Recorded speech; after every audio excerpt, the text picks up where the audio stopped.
How's it going? I already recorded this video once today going through this trailer, but now we also have a forum post to go with our trailer, and it's gonna be a long video. We have a lot to work through, a lot of really great information, a lot of great updates, great changes. But first, we'll run their trailer. I could full screen it, and we could change things around that way. Here, I guess I can. At least get you a little bigger here. I have the top and the bottom, cropped. To hide personal information. All right, so this is a sort of a trailer for the 10-year anniversary new game mode called Coliseum. There's no audio because I cannot use the Star Wars audio, or my head will be removed. So that's a new unit, Stormtrooper Luke. It's basically like a boss rush, daily boss rush mode, which we'll get into in the forum post. Very fun looking. A lot of great economy changes as well. Relic Delta is coming. We'll talk about that as well. But a lot of great economy changes, which will hopefully help you kind of adjust. New unit to boost the Wookiee faction as well. Yeah, Yobaka or Choda, as I've seen some people call him. So that'll be fun. God, dude, the cinematic is so cool. Oh, that's so cool. All right. I think that's it, right? Yeah, and then this is a new Vader unit we're getting as well. So, let's get over to the forum side of things. Title update and 10-year anniversary announcement post from Meathead. I got to read this earlier, but I didn't get to make the video because I had to run out and do some things with my wife, but I am home now. All right, we'll kind of skip bits and pieces, but we'll read most of it. It is a long, long post. As you can't see the progress bar on the side, but I assure you it's long. Basically, hey, 10 years, bringing sweeping changes to the structure of the game designed to revitalize the core experience, enhance progression, and introduce new ways to play. A lot of information, grab a beverage, find a comfy chair, and enjoy the update notes. Eras. Last year we released episodes, and with them we mentioned this concept called eras. These are Galaxy Heroes' new seasonal structure, which you guys have been experiencing now for a year. Guiding principles for seasonality can be found at the end of the document. Each standard era will consist of, and this is not new, 3 episodes per era, not new, 6 marquee units, not new. Sometimes it'll be 5. Journey guide event and associated units. Yep, that's been how that's been going. Sometimes we don't have one, but for example, the era we're currently in, we don't have one, and they tell us when we don't. Weekly episode quests. Yep, we've been doing those. Era challenges to test your marquee squad. So previously, instead of era challenges, we have had galactic challenges, so that'll be something that changes. And multiple pieces of content for all players to enjoy. This is your standard era structure, Marquee 1, Era Challenge, Marquee 2, Era Challenge. So this is similar to like the era battles we've been having, right? And then the Era Journey Guide will actually go live in the start of Episode 3. So it'll actually be before we've even gotten all the units. Periodically, we'll have non-standard eras that will only last 1 episode. We may not have a journey guide event, but we'll communicate about these as they occur. Yep. As part of these changes, we are also expanding the availability of episode quests, the episode track, and episode pass to all players starting at level 10 instead of 85. Cool, great. Players will get a different set of episode quests in each episode depending on their level when the episode starts. Cool. Below level 85, we'll see a standard set of introductory quests. Cool. At level 85, get the normal ones. Sure. Additionally, character quests will become available for all players at level 20, which is the same level that unlocks marquee events. So, this is our new era of anniversary. So we're getting Stormtrooper Luke, IG-90, Yoda and Chewie, or like I said earlier, Chewbacca, or was it Chewbacca? And what was it? Yobaka, that's right. Asajj Ventress Dark Disciple. Picture there, it's the bounty hunter version of Asajj. Inquisitor Barriss. Darth Vader Duel's End, so that's the duel with Kenobi at the end, and then that's all going to culminate in a Spider Maul, which we'll talk more about as we get there. Era Isolation. So this is a vast departure to how the game has worked for. This is the biggest system change I think that we're getting. Eras will be isolated from the rest of the game, which we're referring to as legacy content. That legacy content is going to keep coming up, so keep that in mind.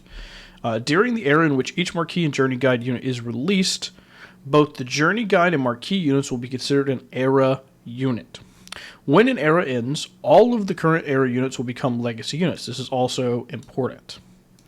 When the next era begins, the newest Marquee and its Journey Guide units will be considered era units for its duration. So while we're in an era for something, it's an era unit. While we're not, it's legacy. And then this is a picture of the new UI there. So at the top of your character screen, you'll have era units. And you'll see it's like, 4, 0. What does all that mean? We're going to find out. Trust me. And you see the era, the reward pass level and all the things on it. This is important distinction for a few reasons. Era units can only be used in era modes and will not be allowed in legacy modes. AKA, during the era of a character, you cannot use them for Grand Arena, Territory Wars, Raid, Squad Arena, Fleet Arena, whatever. Okay, that is how I read this. The biggest thing I was curious about is, can you still deploy it as GP, and do you still get GP? Can you deploy it in territory battles? That's what I was curious about. But anyway, point is that you won't be able to use any of these in Grand Arena until the era ends and they become legacy units. Era units only use era resources for progression, while legacy units will continue to use existing materials and recipes.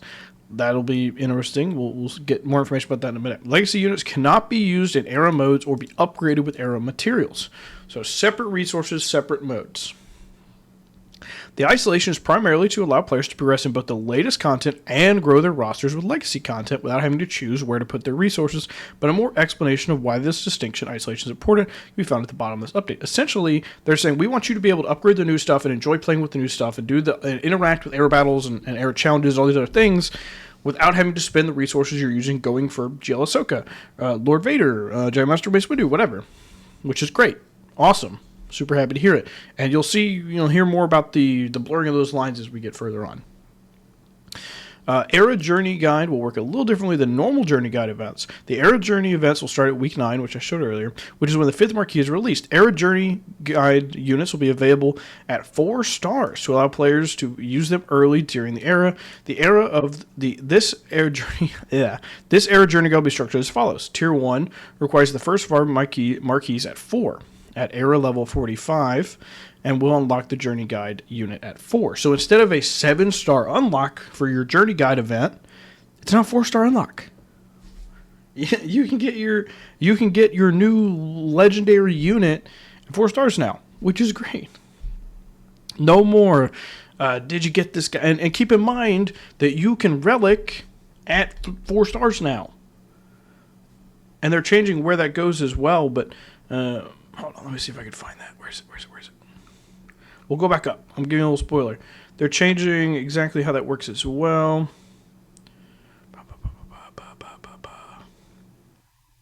Here we go. So Relic 4 requires 4 stars. Okay, so Relic 3. So you can get your new Journey Guide unit at Relic 3 now. For having your marquee units at 4 stars and using the era currency, assuming Era level 45 is not challenging to get, right? That'll be important too. Anyway, the 5 Era Journey Guide unit will require 5 marquee units at 5 stars. The 6-star and 7-star versions of the Journey Guide will become available when the 6 marquee releases and require all 6 marquees at 6 or 7 stars, respectively. A significant amount of time after the era, the Journey Guide will become a legacy event, but will have different requirements as the marquees will no longer be era units. So like Relic 7, Relic 5, whatever, they'll tell us more about that. Era levels. So support our design pillars are introducing a new progression system for era units. This system uses new resources instead of legacy gear relic materials, allowing players to simultaneously continue their existing farms and chases while building up and playing with new units. Awesome. Great. All right, so this is a picture of what that looks like. So, we've got a level 4, 3-star Stormtrooper Luke, light side leader, support rebel. And then we've got one picture of one of the new pieces there, as well as a new credit type currency here. We've got, as you can see, stat upgrades, ability upgrades, stat upgrade, stat upgrade. Cool. But yeah, so anyway, linear progression. Each era levels are a linear progression path that unlocks stats or abilities at each level. Unit stars is another way to power up your era units and are required to upgrade era levels beyond certain levels. 4-star is required for level 66 plus, 5 for 76, 6 for 86, and 7 for 91 plus. So I don't know what the cap is. I don't think they said what the cap was. Players will need a variety of air materials to upgrade a unit's air level. These can be earned from participating in the era through Coliseum, era marquee events, era journey guide events, and episode track milestones, or purchased from the store. When era units become legacy at the end of an era, their era level will convert into the character level, gear tier, relic level, and ability level associated with that era level. Any era materials and era currencies will be converted to legacy materials at the end of an era. So this is important. you're not going to be able to hoard this during one era and use it in the next. So it will recycle out. So you might as well put all of the era resources into the era you're currently doing, and then, start fresh the next one. The specifics of this new economy are still being finalized, but here's some examples of how your era units will be converted over. Era level 65, level 85, gear 12, ability level 7. This is where we expect most players to reach with free-to-play. Era level 80, level 85, relic 2, ability level 7, and era level 95. Okay, so that's 95 is the max era level. Level 85, relic 6, ability 8, Zeta abilities. So if you're pushing, to that level, you get Zetas. That will be extremely cool, but we'll have to see, how accessible era level 95 is. And then a nice graphic of that here as well. So it tells you how the progression works. Now let's take a look at the first round of changes coming in Sport Affairs, followed by what players can look forward to next year. I don't know what parts are now, what parts are next year. The trailer indicated this bit, Coliseum, was coming in 14 days, according to an Instagram post. Let me see if I can find that Instagram post and read you exactly what it says. Celebrate 10 years, hashtag on the holotables. Star Wars Galaxy Heroes is introducing a new game mode to test your turn-based RNG strategy. Take on the Coliseum Challenge and other anniversary events starting on 11/18. So according to the Instagram post, this game mode is on the 18th. We'll see, because this kind of indicates some of it's next year. So anyway, Coliseum, great picture there. That looks super sick. We've got our Jotaz here, as well as our squad of this first era unit here. And then Coliseum is a new game mode and the first era mode to be introduced to Star Wars Galaxy of Heroes. Unlocking at player level 10, the game mode pits individual players against formidable foes from the Star Wars universe. Bosses will rotate daily. Super important. Bosses will rotate daily, with players attempting to achieve new high scores each day. This is a new part of your dailies. These high scores will earn rewards in two ways. One-time rewards for reaching certain milestones that reset each era. So you'll have like a one-time pinnacle. Imagine that'll be at the end of an era as you've got more resources, right? And daily leaderboard rewards competing against other players' high scores for the day. You'll see more about this in a minute. I'm not happy about how this is being done. This is one of my biggest complaints. The Coliseum leaderboard is one of the primary places to earn Relic 10 materials, which is why I'm not happy about the way this is being done. And I'll show you as we get there. This is what this, era thing looks like. You've got your leaderboard, your tier, your rank reward information, and then some other cool things. To support this new leaderboards, players will be randomly assigned new era shards. A lot of people could get extremely screwed by this. Right? I don't know how many people are going to be in a shard. But let's say it's 100. Hopefully it's more than that, right? Let's say it's 100. And you roll all of the whales in the game. You're fucked, right? I mean, what do? You're never going to get high enough to get the Relic 10 materials. So I'm really unhappy that the leaderboard is going to be how you're getting Relic 10, and it's going to be completely randomly assigned. I would have rather seen this done on GP, on account lifetime, on GAC ranking, anything. Or not a leaderboard not competing against each other. This is my biggest complaint about the whole update, which tells you it's a pretty good update. I mean, Relic Delta is its own thing, but I'm not happy about how that's being done. Anyway, moving on. These are similar to Squad of Fleeting Era Shards, but are complete separate. Era Shard is not tied to a player's Squad of Fleeting Shard. Blah, blah. Players will be randomly assigned to a new shard each era. Okay, well, that is helpful. I missed this one. I skimmed earlier. That is nice. Players will be randomly assigned to a new shard each era, giving everyone an opportunity to prove their mettle against the right opponent. Okay, so every 3 months you get a reroll. So maybe you get screwed for 3 months, and then you get an easier one the next one. Okay, so that's helpful. Glad. Okay, good. Bosses overview. We got a preview of some of them here. Jotaz, Zepho Tomb Guardians, Drax. I'm not sure what this one is from. Probably Fallen Order, but I don't recognize it. Pirate ATSD, this is from the BAM event. Zepho Special Mission, and that's from Jedi Survivor. I don't know if it's in the game already, though.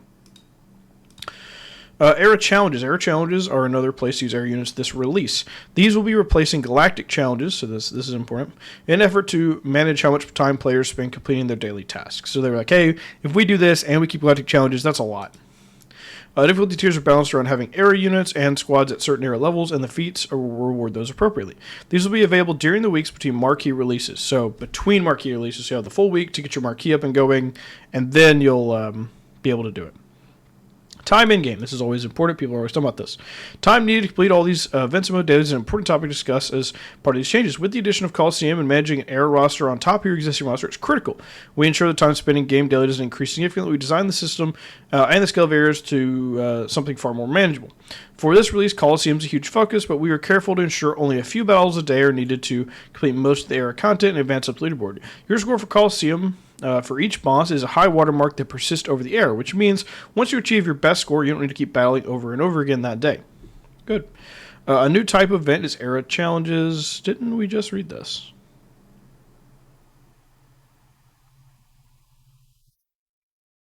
Didn't we just read this? Anyway, players, yeah, we just read this. I swear we just read this.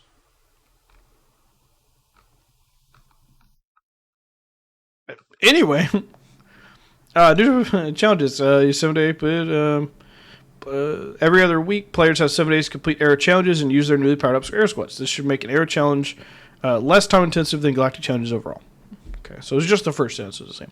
Lastly, we wanted to reduce some time spent in conquest and territory battles for players who are overinvested in squads needed for the zone. Relic Delta will make those battles faster and less micromanagement is needed during the encounters. Okay, sure. In the future, we will continue to examine which modes should be supplanted by era system and which ones are important drivers of your legacy roster, but should stay front and center. We're scrutinizing which areas of the game are not only time intensive, but become repetitive once mastered. This is a space we continue to examine, and turn should be addressed more quality of life changes or removed entirely. More on this in the future as we watch this release closely for how it impacts time spent in the game. Cantina, we're changing up Cantina. All of our muscle memory is fucked, by the way. I'm going to hit this to go straight to Cantina. It's not going to be, it opens all the campaigns. Mods are still over here, thank God. But like, yeah, changing that out, my muscle memory is going to be all kinds of fucked. But it's fine. I'm good. Happy with it. I want to spice up Cantina, new character story elements, tie ins to current events. Our team's hard at work preparing larger changes. We want to put the seasonal content front and center. To facilitate this, we've condensed light and dark side battles into the Cantina table and renamed it the campaigns table. We'll be continuing the work to modernize the Cantina and update the schedule for next year. Okay, so this may not happen until next year then. Our goal is to provide an easily navigated home screen that informs you the most relevant information you know what exciting new content's been released, aka by our new characters. Future seasonal content. Oftentimes players will be building 2 or 3 squads out of the marquee and journey guide units they unlocked during era. We want to support player agency in developing those squads. Early next year, we plan to be released what we're calling loaned units, a system in which players will be temporarily granted a variety of additional era units based on legacy units for use in era modes. I'm not entirely sure what that means. Loan units will not require direct investment to increase their power, and they go away at the end of an era. Okay. Till then, we're utilizing summoned units when they call soon to provide a better, more well-rounded combat experience. I don't completely understand the loaned units piece here. We recognize that there are players who want to duke out direct PvP, yeah, sure. Rather than fight big bosses with that in mind, we want to bring a PvP mode eras in the future. For this to be the compelling PvP experience, we want to be needs to be supported by loan units and a system for stat differentiation. However, for era PvP, mods can be complicated. There's a wide variance in player experience and competitive viability based on random rolls. While this system provides interesting texture, legacy content, long-term progression, it is not conducive to seasonal content where all players start from the same place each era. With that said, any era PvP will be introduced alongside a new system with stat differentiation among era units that will allow era PvP to be an interesting competitive landscape for players to deeply engage with. More on next era features as we get close to their release. Okay, so no PvP this time, but maybe later. Should note that it's not the end of legacy content, as the era system works conducted with new events and modes that are outside eras. We plan many plans to release more features like raids, territory battles, and units in the future. Cool. Legacy changes. Whew, we are 20 minutes in. Alongside the era content, we have a number of changes coming to the rest of the game. Let's take a high-level look at what those are. Marquee cancel. A long time ago, blah, blah, blah, blah, blah. Players will be granted... Okay. Players will be granted all the marquee units from an era the first time they log in during that era. These units will not be accessible for upgrades or battle use until their individual marquee events start, but they will exist in your roster. This way, all players will have access to the same marquee units at the same time, even if a particular marquee is missed during an era. You'll still want to play the marquee to earn more shards, but it lets you jump straight into era contests. Basically, that's if you don't log in to the last week, you get all the units, and then you can play. This is not going to be relevant to anybody watching YouTube videos for this stuff. Third of all, change marquee events when they transition to shipments nodes, accelerating status.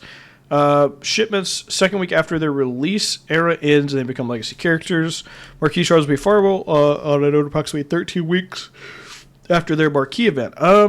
That seems like what it is now, right? Is it not roughly 3 months right now? 90 days is roughly 13 weeks. That seems the same. Accelerated 1 year after start. Yeah, that seems also the same. Maybe it's mostly this. Yeah, okay. Yep. This is when marquee units are eligible for lightspeed tokens as a change from plan. Okay, that's what it is. So it's lightspeed token changes. Relic economy changes. For this major areas update will be a number of changes to relic economy. Areas create a path for blah blah blah. Reduce pinch of gear and relic materials, increase inflow of relics, improve access to relics. Reduce the pinch. We are significantly reducing some of the relic pressure on your roster is through the changes to areas. Areas significantly change how players interact with legacy unit progression, as era levels provide a head start on new units when they convert at the end of an era, aka all the era currency you put in is going to let you skip a bunch of the gear. This reduces the amount of gear needed for new units that can be used as a scavenger to obtain relic materials needed. Sure.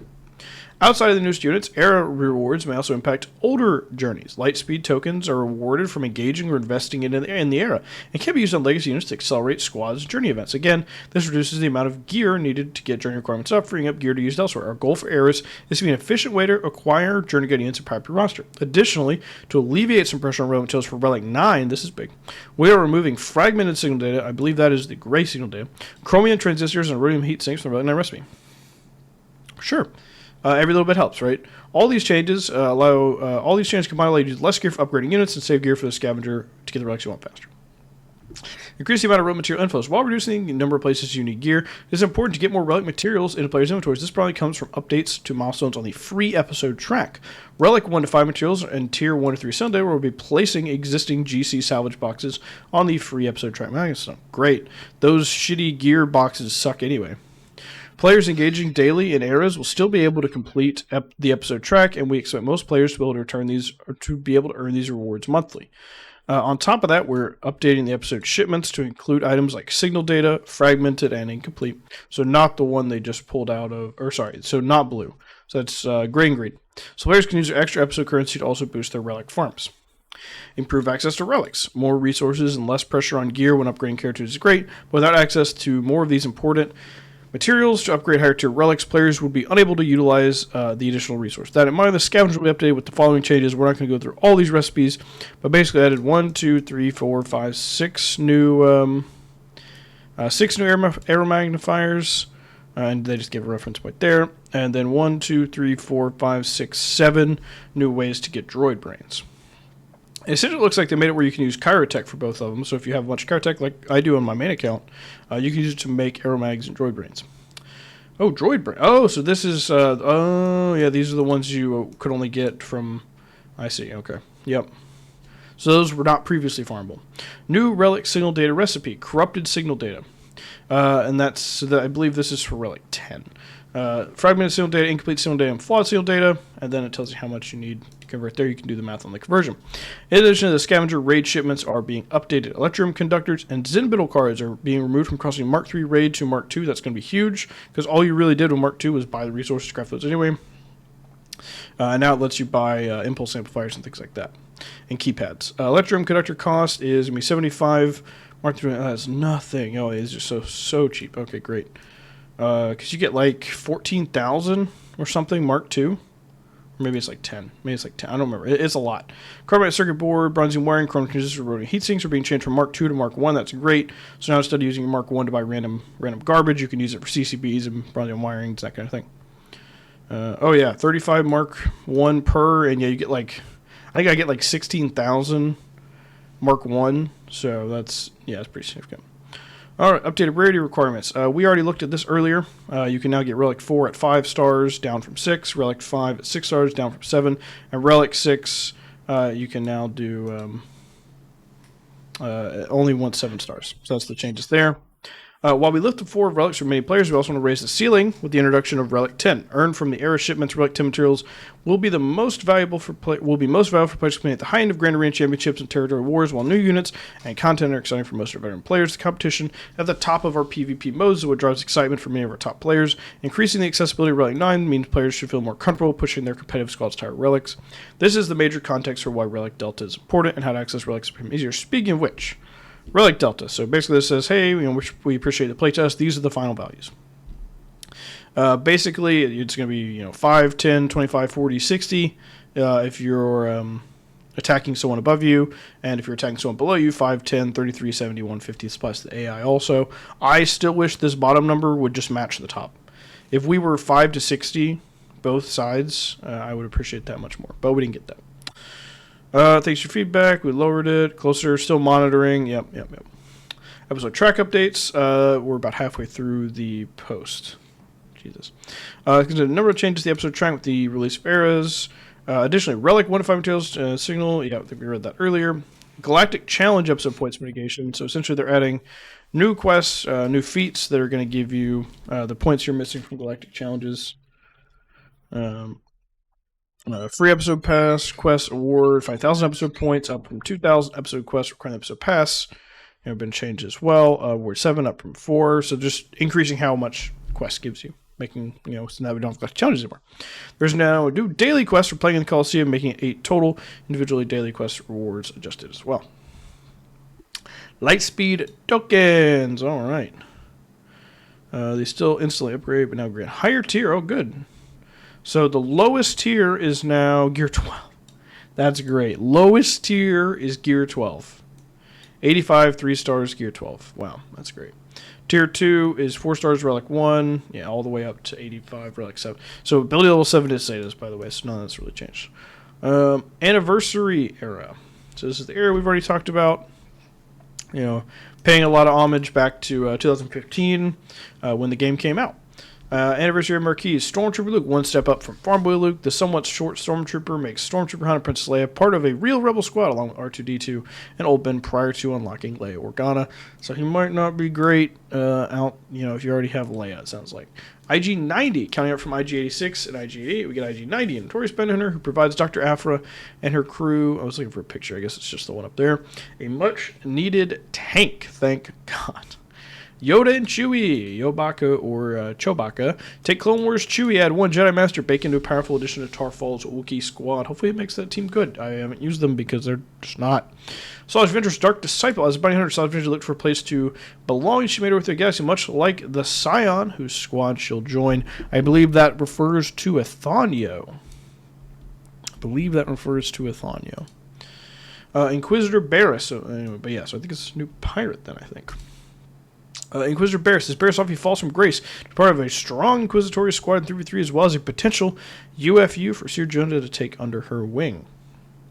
Darth Vader Duel's End. As a stranger steals away Vader's apprentice from legend, this elite Marquis joins his new master and the Emperor's hand as the backbone of a true Empire squad. As a stranger steals away Vader's apprentice from legend. Oh, Starkiller. Yeah, okay. As Chimera takes Starkiller, he joins to make Palpatine's squad good. Got it. And, of course, going to new Maul. Maul, heat-fueled, rebuilding his bugbear from Scrap Mountain Pure Rage. Former Sith Apprentice Maul will seek out a stranger. So this sounds like our Mara Jade replacement. So it's going to be a stranger, Maul, Starkiller, and 1 Jedi and 1 light side online Force user. To give him new purpose and lead him about. Important note, the Era Journey event will now begin with the 5th Marquee unit's release. Yeah, we already talked about that. Anniversary area Coliseum bosses. We already looked at these. Yeah, sure. Dryax, Vishpera, Predator. This is so long, so I'm trying to keep us moving. 10th Anniversary Quest Celebration. Quests that will appear in people's inventories. Otherwise specified light side tokens. Upgrade. Okay, sure.